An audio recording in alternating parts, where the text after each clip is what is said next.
आज अगर आप ऑलरेडी ईएमआई पर चीजें खरीद रहे हो या आज या कल में कुछ ईएमआई पर लेने का सोच रहे हो तो प्लीज रुक जाओ।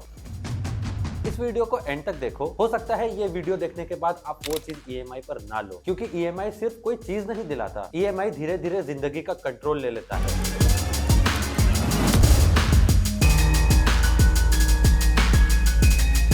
The biggest problem which India's middle class is facing, it's EMI.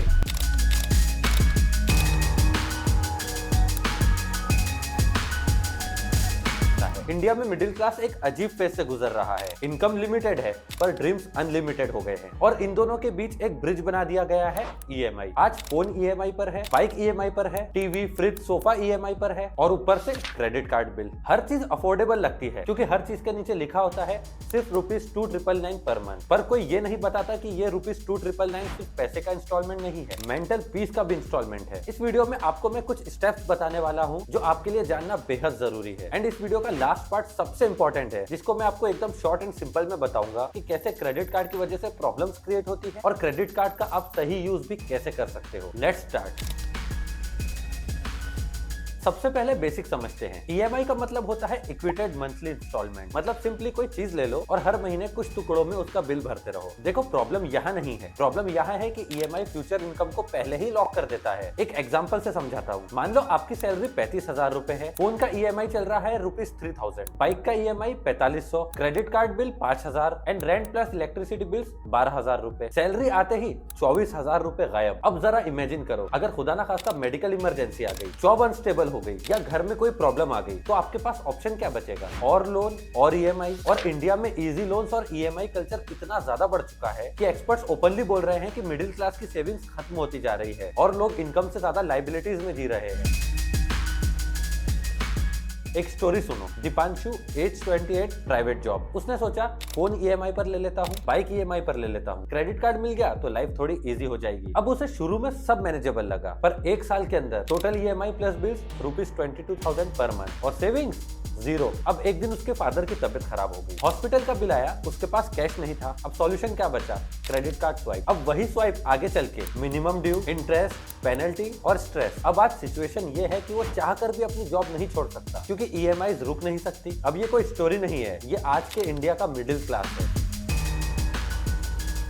Credit card दिखता है स्मार्ट, पर असल में ये शॉर्ट टर्म लोन मशीन है। बैंक आपसे कहती है आप 30 से 45 दिन बाद पैसा दे देना, पर अगर आप फुल पेमेंट नहीं करते, सिर्फ मिनिमम ड्यू देते हो, तो इंटरेस्ट लगता है 30 से 45% ईयरली। और अगर आपको मिनिमम ड्यू का मतलब नहीं पता, तो मिनिमम ड्यू का मतलब रिलीफ नहीं होता, ये सिर्फ बैंक को सिग्नल होता है ये बंदा फंस चुका है। चलो अब एक रियल केस भी आपको बताता हूँ। दिल्ली हाईकोर्ट में एक केस आया जिसमें बैंक ने कस्टमर को इतना ज्यादा हरेस किया क्रेडिट कार्ड रिकवरी के लिए कि कोर्ट ने बैंक को 1 लाख रुपए कंपेंसेशन देने का ऑर्डर किया।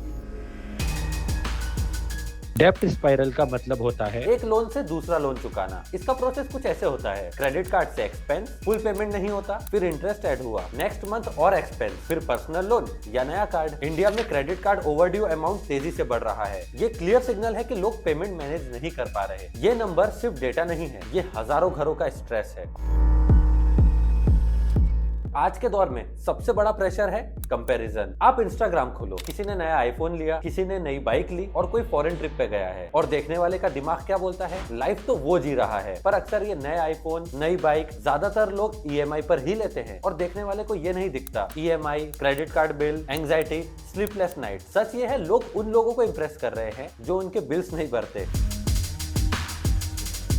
ईएमआई का इम्पैक्ट सिर्फ वॉलेट पर नहीं होता, ये डायरेक्टली माइंड पर अटैक करता है। सैलरी से पहले एंग्जाइटी, हर अनजान कॉल से डर, relationship argument and self blame. एक क्रेडिट केस में एक फैमिली का 12 लाख रुपए क्रेडिट कार्ड डेप्ट हो गया, सिर्फ इसलिए क्योंकि बिजनेस लॉस के टाइम सब कुछ कार्ड पर चलाया। ईएमआई ने उनके पैसे ही नहीं, उनका कॉन्फिडेंस भी छीन लिया।